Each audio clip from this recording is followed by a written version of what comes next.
He is. It's about good and evil in us, as well as our institutions. So, and the idea that some of us think we're really great people, but in the real world we're not, or terrible people. Or you can make bad choices. Well, you make bad choices, but you run your life in a very selfish way, and you think you're doing good when you're actually not. And at the same time, it's how do democracies turn back into dictatorship? Why do people who have the power to have the freedom turn it over to somebody that's going to take it all away from them? It's happened through history forever and ever. And all Star Wars is a way of updating that idea, to say, watch out, because there are people out there who don't play by the rules, and if you're not careful, you're going to lose all your freedom. And at the same time, those people who may not play by the rules because they're selfish and greedy turn themselves into evil people who don't care about other people. In a shocking twist no one saw coming, George Lucas has allegedly returned to the Star Wars universe, and his first major move? Firing Amandla Stenberg. Following the Acolyte's disastrous performance on Disney+, with plummeting ratings, unsold merchandise gathering dust on clearance shelves, and the platform reportedly losing over 1 million subscribers, something had to change. But why Stenberg? And what does Lucas's rumored return mean for the future of Star Wars? Is he stepping in to save the galaxy far, far away from the turmoil it has become? Or is this just another desperate attempt to revive a franchise that has lost its way? Let's dive into the chaos surrounding the Acolyte and the fallout shaking the very foundation of Lucasfilm. She was right. I just knew when it was Ro, and that kind of brought Ahsoka together for me when I got to make the episode, and off we ran. I don't limit things. I did an animation, so I would do it distinctly different in live action. There's just the story that it is, and I was telling it in one medium, like Rebels is a different style than Clone Wars even, visually. That changed the way I could execute certain things in Rebels. So the story has kind of evolved since I worked on Rebels, working with John and kind of setting things down in The Mandalorian created an opportunity to see how does Ahsoka work as a character in life. Adding to the speculation, Disney has remained tight-lipped about the Acolyte's poor performance, avoiding direct acknowledgement of the backlash. However, behind the scenes, it seems that major shakeups could be underway. If Lucas is indeed returning in any capacity, it would mark one of the most unexpected and significant shifts in Star Wars history since his sale of Lucasfilm in 2012. For years, fans have criticized Disney's handling of Star Wars, arguing that the franchise has strayed too far from Lucas's original vision. Many believe that projects like The Mandalorian and Anda have found success precisely because they align more closely with the storytelling style Lucas pioneered. But with failures like The Acolyte and the divisive sequel trilogy, the franchise has struggled to maintain its once unshakable dominance. If Roger Christian's comments hold any weight, Lucas may not just be offering behind-the-scenes advice. He could be taking an active role in a new Star Wars live-action series. Could this be the long-rumored project set in the Old Republic era? Or is Lucas stepping in to course-correct the Acolyte's fallout? While some fans are skeptical, others are hopeful that Lucas's return could be exactly what Star Wars needs.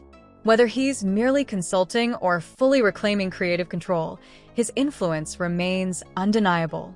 One thing is for sure, the Star Wars galaxy is at a crossroads, and its next steps could redefine the franchise for years to come. This development, if true, signals a major shift in Star Wars leadership and direction. While Roger Christian later claimed he was merely prophesizing about Lucas's return, his initial confidence suggests that something bigger might be happening behind the scenes, something Disney isn't ready to admit. If Lucas is indeed back, it would make perfect sense for his first move to be cleaning house, starting with the face of the Acolyte, Amandla Stenberg. As the lead of what has become one of the most controversial and poorly received Star Wars projects in recent history, Stenberg now finds herself at the center of the storm. Multiple online sources suggest that she has been dropped from at least 2 future Star Wars projects, though Disney and Lucasfilm have yet to provide official confirmation. Whether this move is part of a broader effort to course-correct the franchise or simply damage control following the Acolyte's disastrous performance remains unclear. What is clear, however, is that Star Wars is at a turning point. With Lucas's rumored involvement, fans are left wondering, Is this the beginning of a long overdue return to form, or just another desperate move in a franchise that has struggled to find its footing under Disney? Either way, the galaxy far, far away is once again shrouded in mystery, and the future of Star Wars has never been more uncertain.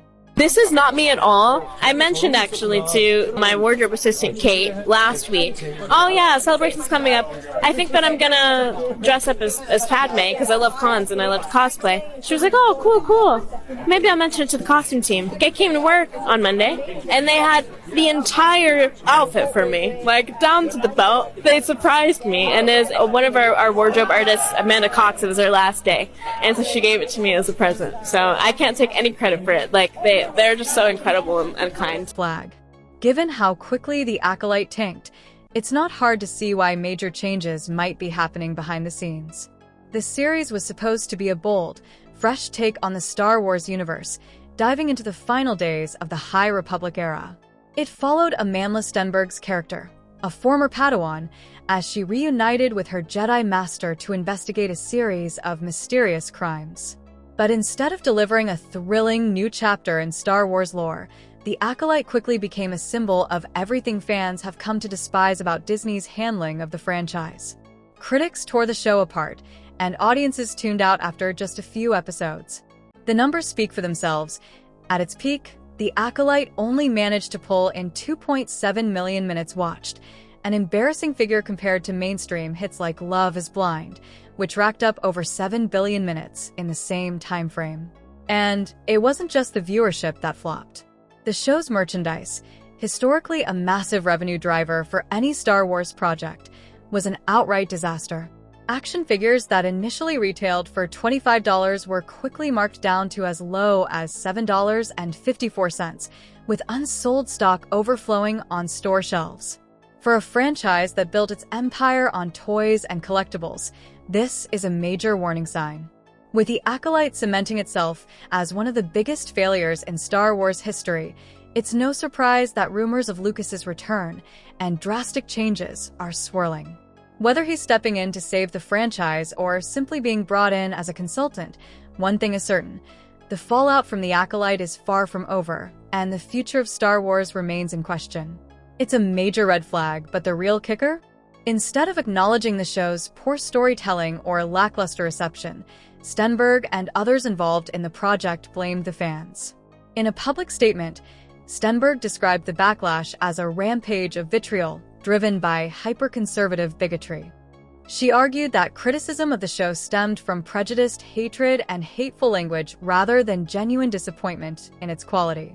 While she expressed pride in her role and the Acolyte's message, these comments only further alienated an already frustrated Star Wars fanbase. This isn't the first time Disney and Lucasfilm have handled criticism this way. Whenever a Star Wars project underperforms, the company has a history of labeling its critics as bigots or misogynists rather than addressing legitimate concerns about storytelling, character development, or respect for Star Wars lore.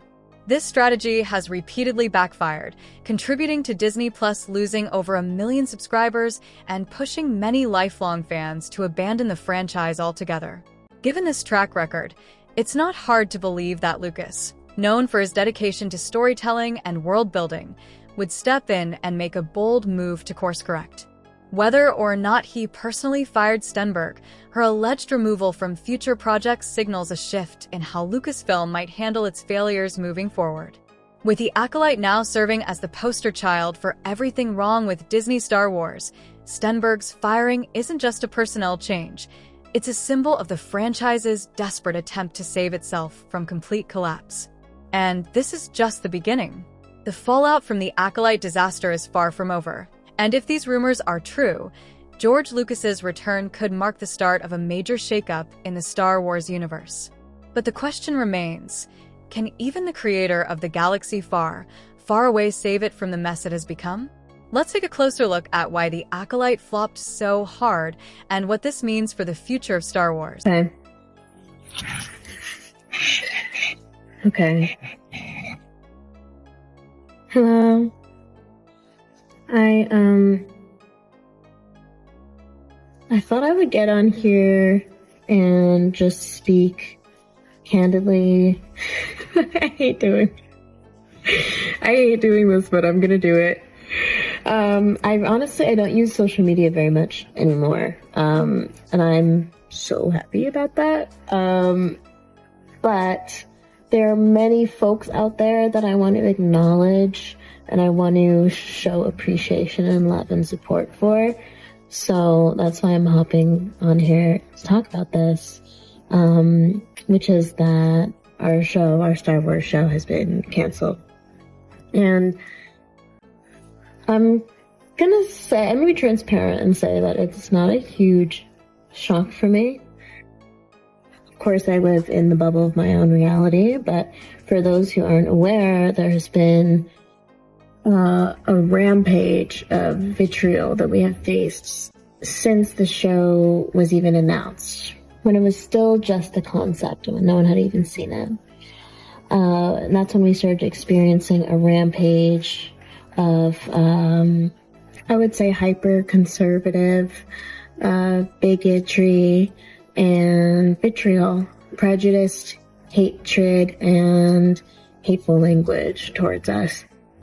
And this really affected me when I first got the job, because it's just not something, even though I anticipated it happening, it's not something you can fully understand what it feels like until it's happening to you.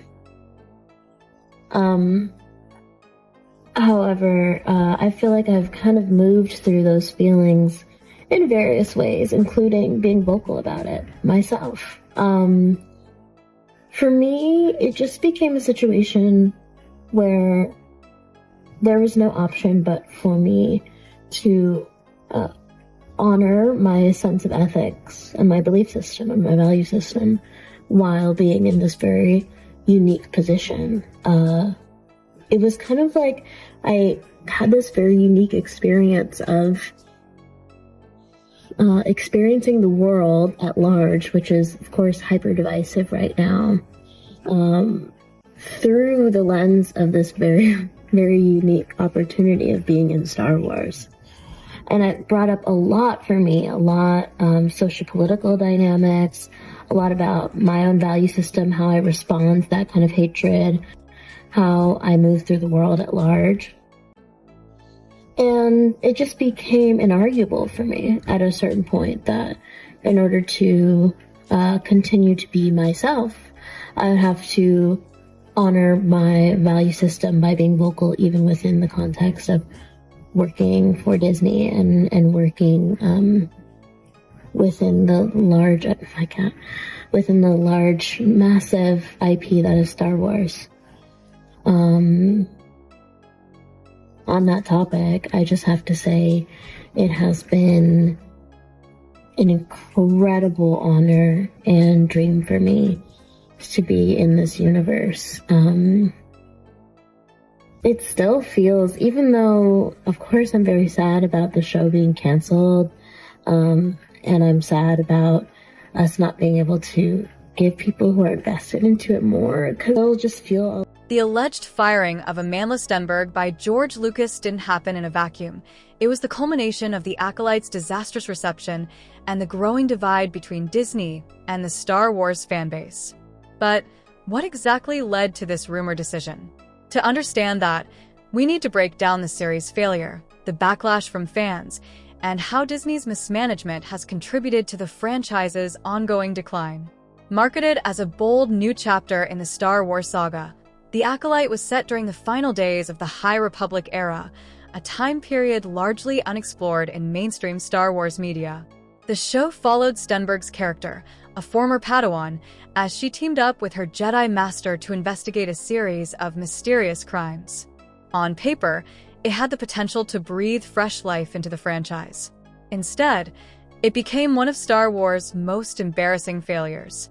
Critically, The Acolyte was panned for its weak storytelling, one-dimensional characters, and disjointed plotlines. The first few episodes managed to generate some curiosity, but by the third episode, viewership had plummeted. The numbers speak for themselves. At its peak, The Acolyte only managed to pull in 2.7 million minutes watched, a staggering failure when compared to streaming hits like Love is Blind, which amassed over 7 billion minutes in the same period. Even within Disney's internal streaming charts, The Acolyte struggled to maintain relevance, quickly fading as audiences tuned out in droves. One of the biggest criticisms was how disconnected The Acolyte felt from Star Wars lore. Instead of immersing viewers in the rich world George Lucas created, the show's pacing and plot twists were seen as contrived and forced.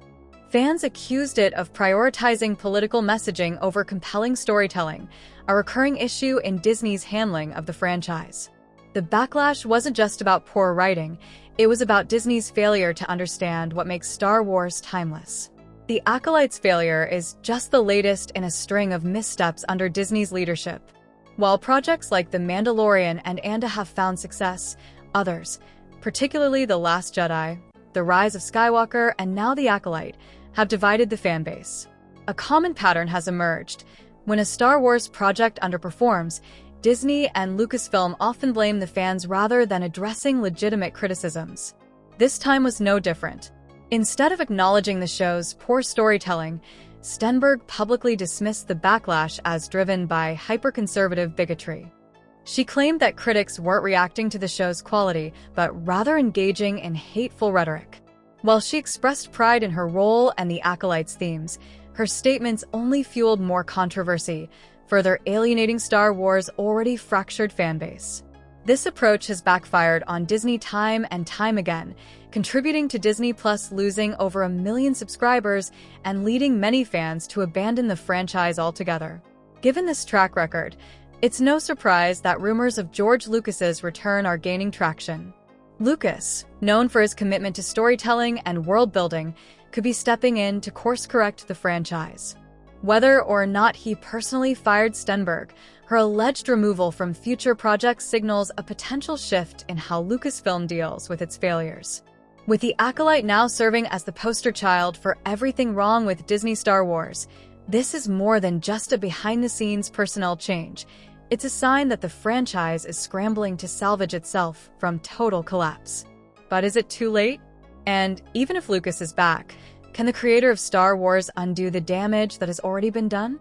One thing is certain, the fallout from The Acolyte is far from over, and the future of Star Wars has never been more uncertain. Is so special and he's so cute. There was so much love and care and detail put into his creation. We actually auditioned puppeteers to audition for the personality of Pip, because he has a very unique personality.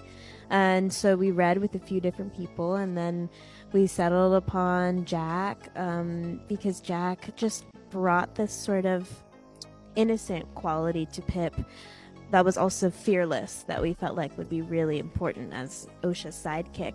And when we talked to him about it, he actually said that he based a lot of Pip's mannerisms off of his newborn daughter. And I just thought that was so beautiful, because I think he really does have this innocence and also this courageousness that children have.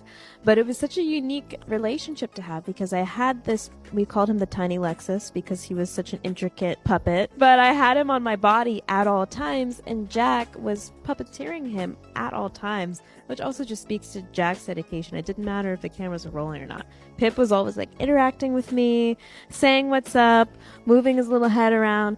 Jack was always, hidden in a corner 20 feet away watching my every movement and puppeteering Pip. And it was like this really special friendship that he and I developed as an actor and puppeteer that was like almost parasocial, but it was like incredibly intimate because he was always with me all the time. Instead of acknowledging these legitimate criticisms, Amandla Stenberg and others involved in The Acolyte turned on the fanbase. Stenberg, who is a gay non-binary actor using she/they pronouns, accused fans of engaging in intolerable racism and hyper-conservative bigotry. They described the backlash as a rampage of vitriol and framed the criticism as being rooted in prejudice rather than genuine disappointment in the show's quality. On June 5th, Stenberg released a song titled Discourse on Instagram, calling out what they described as racist and intolerant fans. In the song, they rapped about the desperation of oppressors and accused critics of weaponizing misinformation. Stenberg's message was clear. The backlash wasn't about the show's storytelling. It was about fans being unable to accept diverse representation in the franchise. This isn't the first time Disney and Lucasfilm have handled criticism this way. Actors like Moses Ingram, Obi-Wan Kenobi, Kelly Marie Tran, The Last Jedi, and John Boyega, The Force Awakens, have all faced similar backlash, with Disney responding by blaming the fans rather than addressing the deeper issues within their projects. However, this approach has consistently backfired. Many fans who had genuine concerns about the Acolyte felt dismissed and insulted. Instead of engaging with constructive feedback, Disney and its cast painted all criticism with the same broad brush, further alienating the core fan base. There's a lot of duality in the job that I was given with this show. I explored both the dark and light side of the Force through the characters that I play. And in a way, they balance each other. They have a symbiotic relationship in relation to the Force. And they fall on different sides, and they have to confront each other. And in that way, the light and the dark confront each other. Were you a fan at all of the original films, the original 3 movies? Yeah, of course. Who do you identify most with? In the original trilogy? This tactic of shaming fans into silence only deepened the divide, leading to even more viewers abandoning the franchise. At the heart of the Acolyte's failure and the alleged firing of Amandla Stenberg is Disney's ongoing struggle to balance social messaging with authentic storytelling.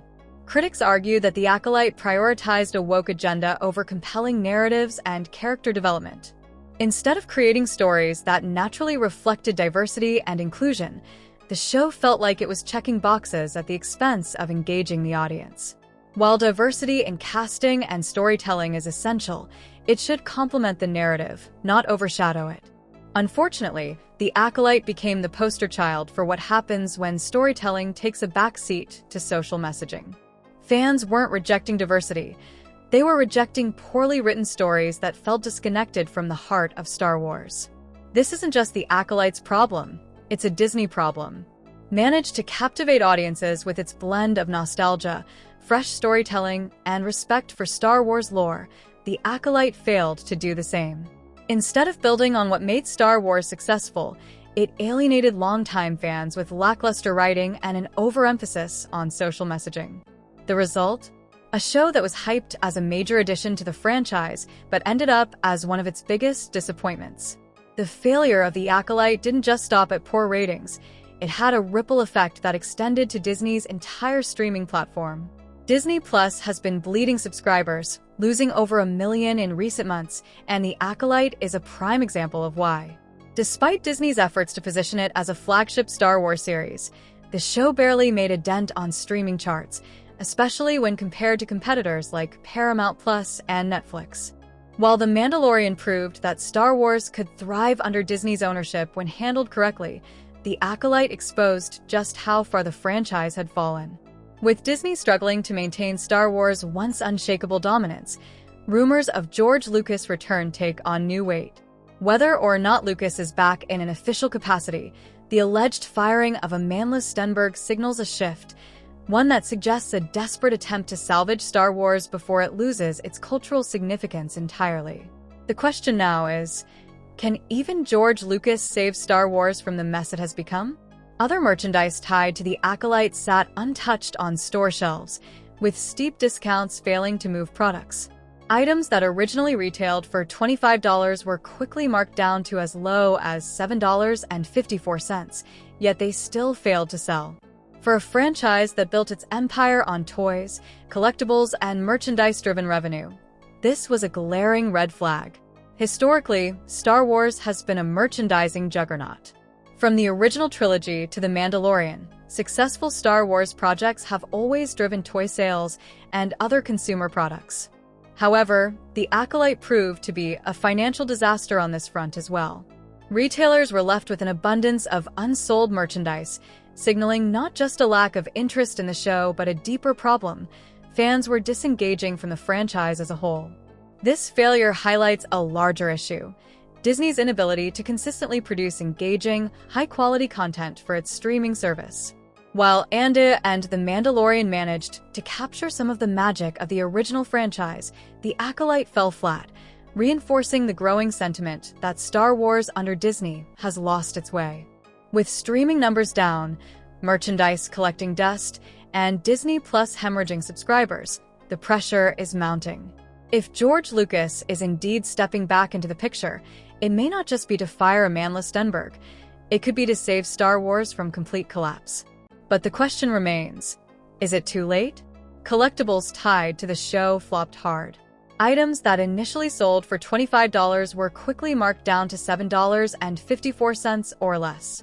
Shelves were flooded with unsold toys, and retailers rushed to move the merchandise to clearance bins. This is a significant blow for Disney, as merchandise has always been a key revenue driver for the Star Wars brand. The failure of the Acolyte's merchandise sends a clear message. Fans aren't interested in products tied to a show they don't connect with. Instead of drawing in audiences with compelling storytelling and beloved characters, Disney relied on branding alone to sell the show. But without fan investment, even the Star Wars name couldn't save it. Worse yet, Disney's attempts to shame fans into supporting the Acolyte didn't just fail, they backfired spectacularly. Instead of winning over audiences, the studio alienated them further, reinforcing the growing divide between Star Wars loyalists and Disney's current leadership. With declining viewership, plummeting merchandise sales, and increasing fan discontent, the Acolyte may go down as one of the biggest missteps in Star Wars history. Brother-in-law and my sister. They've been together since they were 14, so I've known my brother-in-law my whole life. And they've introduced me to anything nerd-related that I love now, fantasy and sci-fi, video games and anime, and we watched Star Wars together when I was a kid. Hello there. And so, definitely them. Pretty special. Yeah. By labeling critics as bigots and dismissing valid concerns about the show's quality, Disney further alienated its core audience. Fans who had been loyal to the Star Wars franchise for decades felt betrayed and disrespected. Contrast this with shows like X-Men '97, which focused on strong storytelling and character development without pushing an agenda. X-Men '97 was a hit because it respected its source material and delivered a compelling narrative. In contrast, The Acolyte failed because it prioritized messaging over story, and fans simply weren't buying it. Disney's streaming service is in free fall, and The Acolyte is just one piece of the puzzle. Disney Plus has lost millions of subscribers in recent months, a clear sign that audiences are disengaging from the platform. While competitors like Netflix and Paramount Plus continue to deliver content that resonates with viewers, Disney's reliance on brand recognition over quality storytelling is proving to be a costly mistake. The failure of The Acolyte isn't just about one bad show, it's a symptom of a much larger problem at Disney.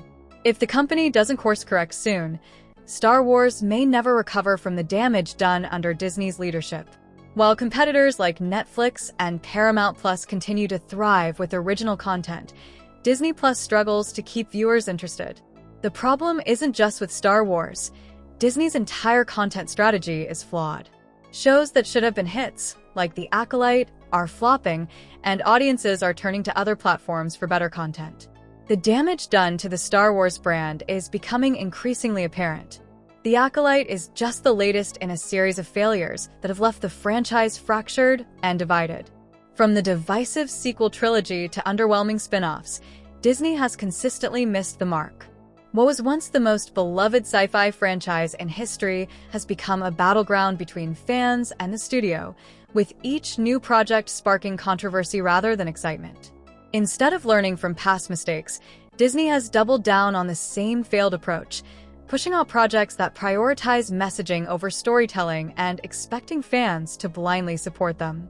If Star Wars is to be saved, major changes are needed, starting with a return to the strong narratives, compelling characters, and deep world-building that made the franchise iconic in the first place. Whether or not George Lucas is truly back, one thing is clear: Star Wars can't afford another failure like The Acolyte. Great job. Thank you very much. Coming from you, that means a lot. Well, it could have gone very bad. But it didn't as much. It's Star Wars on steroids at a level you can't possibly believe. And I'd also like to thank all the Imagineers and others here who made this thing possible, because it's the first time that because I worked with the engineer a long time ago. We did, everything was like it was in the old days. We were very hard to do anything. So now the technology is here.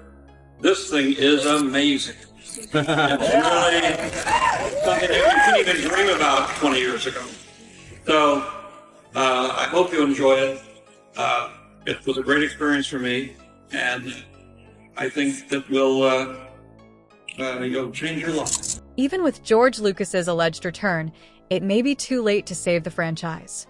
The fan base is disillusioned, and the brand's reputation has taken a hit that may be impossible to recover from. Fans are tired of being blamed for failures when the real problem is poor content. If Disney wants to save Star Wars, it needs to rebuild trust with its audience and focus on authentic storytelling that honors the franchise's legacy.